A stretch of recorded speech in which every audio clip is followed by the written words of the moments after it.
Hello and welcome, cadets, to Leaders 411. We have a very special guest today, Mr. Greg Green, who is very familiar with the Citadel. This class, as you know, is designed to help you think about what life after the Citadel can look like and how all those things you're learning now will apply as you move forward. So without any further ado, I'd like to introduce Greg and have him tell you a little bit about his Citadel journey and how he got to where he is today. Welcome. Thank you very much. I appreciate that welcome. I am a Citadel graduate, class 2006, coming from the regimental band. And after I left the Citadel, I actually worked in law enforcement for about 5 years. Moved on into the corporate world of trade, working at FedEx for about 6 years, and now I work for myself. So that's the short version of the path that I've taken since graduation. That is very short. When you're at the Citadel, you're in the band. What did you play? I actually play the French horn and the drums. All right. Well, little known fact, I played the French horn once upon a time back in the day. Not an easy Long time instrument. ago. Long time ago. But anyway, that's awesome. So you did that all 4 years.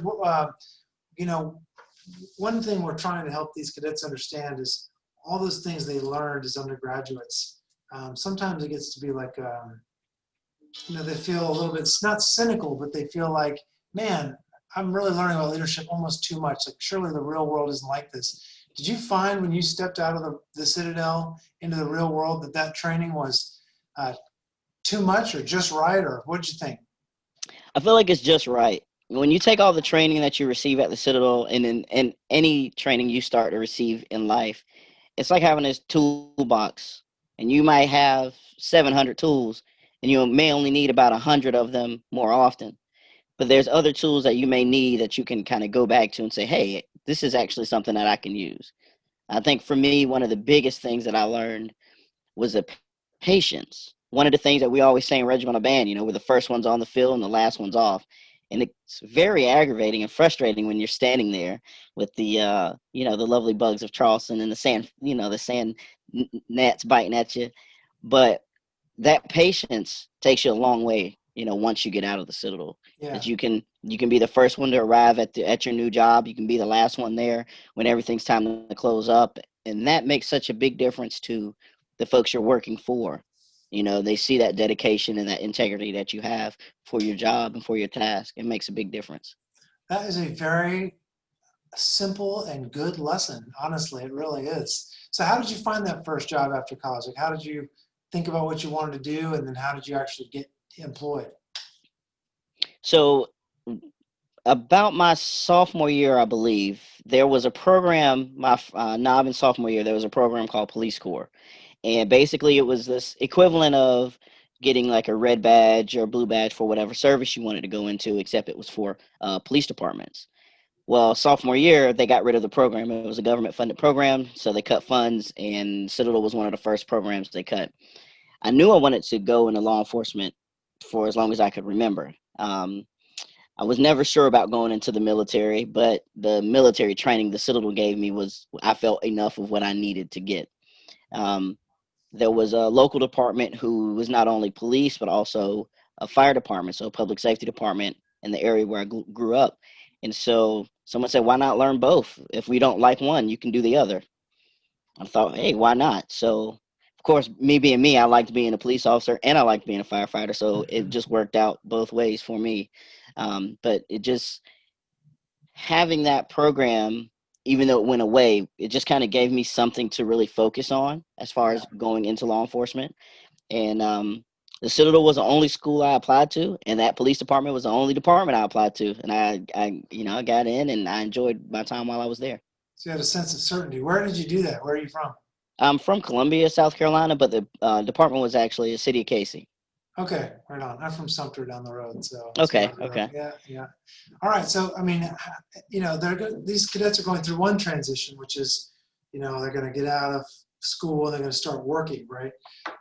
But you've mentioned a couple of transitions. I think it's good to talk about because, as you know, a third of cadets go into the military, but many of them don't stay in for a career. They do 4 years and transition out.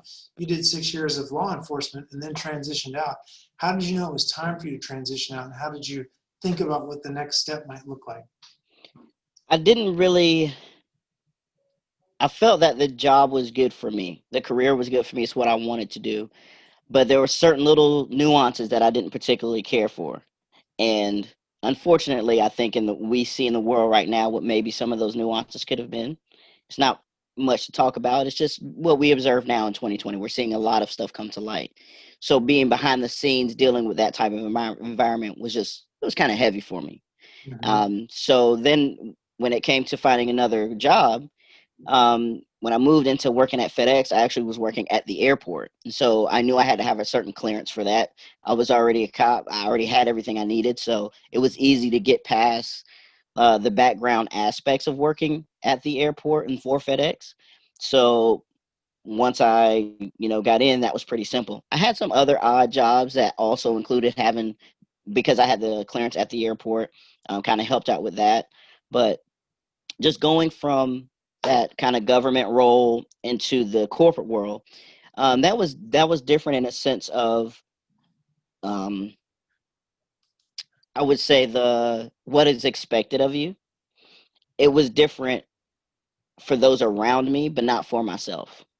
Right? So what I've learned at the Citadel, I mean, that's who made me who I am. That's what really got into the depths and the foundation of who I am. And so I expected the same from myself, no matter what job I had. I waited tables a few different times, and I expected the same thing out of myself. So when you're waiting tables on the same mindset that you're policing, the same mindset that you're moving boxes and loading airplanes, it just makes people look at you differently. And it's definitely easier to spot other Citadel grads throughout any of your work process because you see that drive, that, like I said, that drive, that integrity of just doing your job correctly, doing it to the best of your ability, whatever your job is. Well, that's so true. One of the challenges we face, I think, is that Citadel cadets know they know they can grind. They know they can work hard. Like that's just that work ethic has been proven over a 4 year, you know, gauntlet of hard work. And so the question becomes then, how do they know where to apply it? I love the idea that you bloom where you're planted. You do your best. Basically, you show up first and you leave last, wherever you go. Um, but man, how do we help them connect the dots? So you said you're working for yourself now. Yeah, so now What's that I about? work right now I work for myself. I actually just finished writing my first book, Hey, and it is not about the Citadel. That book will be later, but I just finished my first book and soon to have it on Amazon this month and have a couple printed versions available as well. And my wife and I are looking at flipping houses, and so we've started that process of house searching and things like that. So the pandemic has taught us that it's okay if you have to work somewhere, but it's also okay to have that trust and faith in that, take that leap to work for yourself. And so that's where we are now. um, it's definitely a scary process in a sense of when you have worked for someone else and you clock in, clock out, that sort of thing, have a specific check and all this come in. That can be a little bit scary, but again, you know what you've been through, you know what you can push through. Citadel grads, we grind, like you said, we know we can grind. I know that at any given moment, I could call a previous employer at the restaurant and say, "Hey, can I pick up some shifts?" I know there would be no problem, but that's because I left correctly. That's because when I was there, I worked correctly. I did everything that I knew to do. So I keep that in my back pocket, but I also know that I can keep pushing and grinding for it. So when I started my book, I actually started in February, and it's 10 chapters. I've I had a writing coach just to kind of guide me along the way because I haven't written a book before. I just have written a lot of ideas. So from February, March, maybe early April, I'd written about all 8 chapters. I didn't finish the last 2 chapters until a month ago.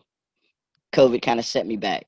The mindset of being at home, sitting at home, is kind of what set me back.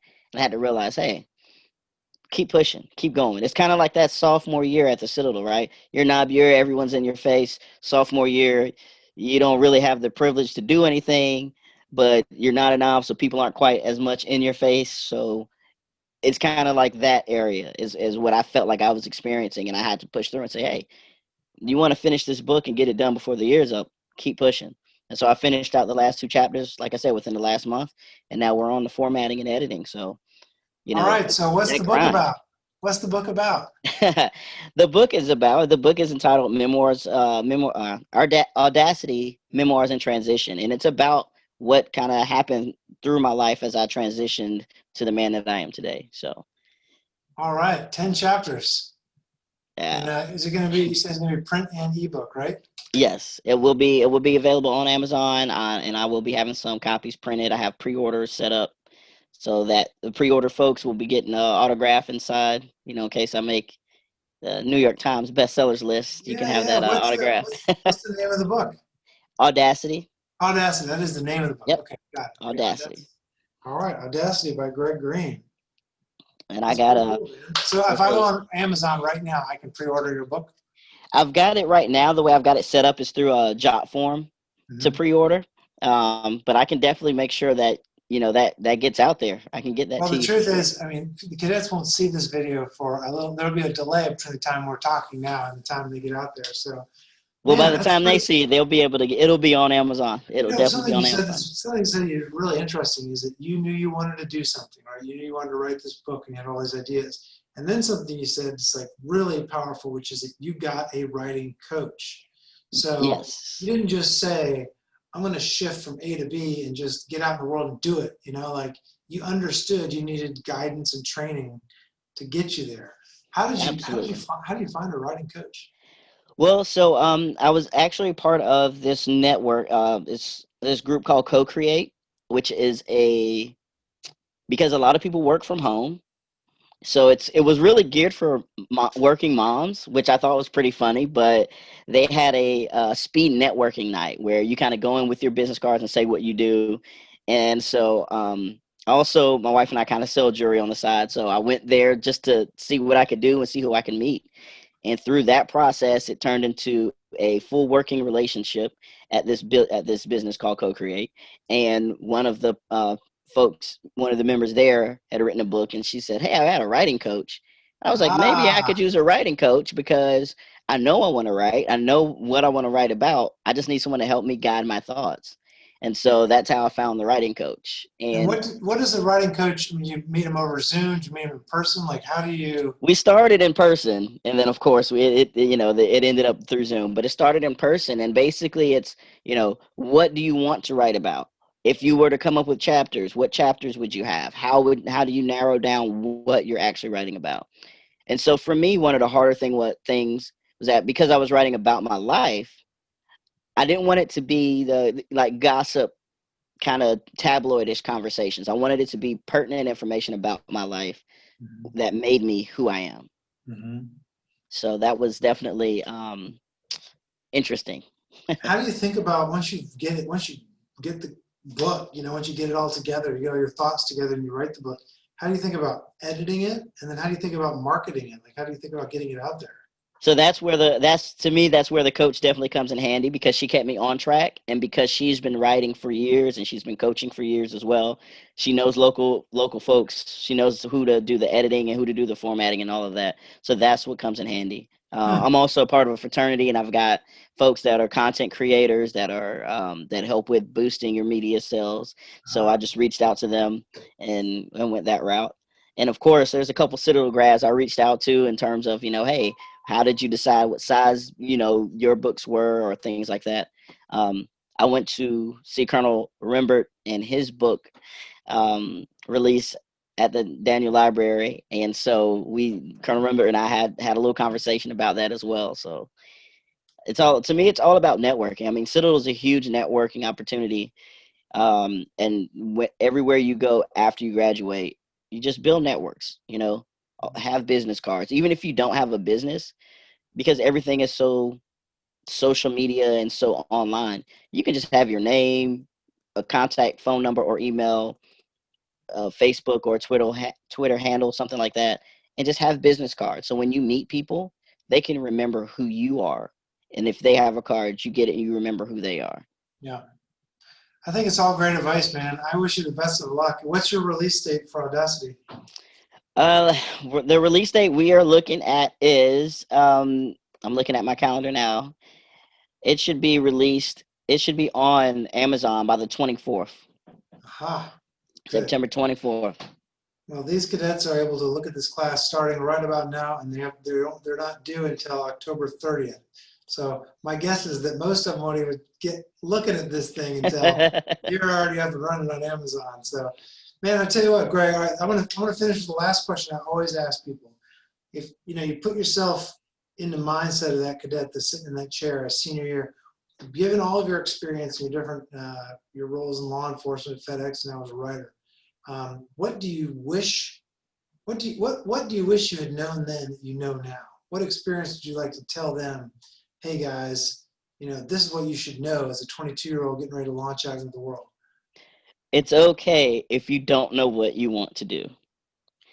You have just gone through 4 years of test, personal strength, academics, and growing, because you were growing during those 4 years.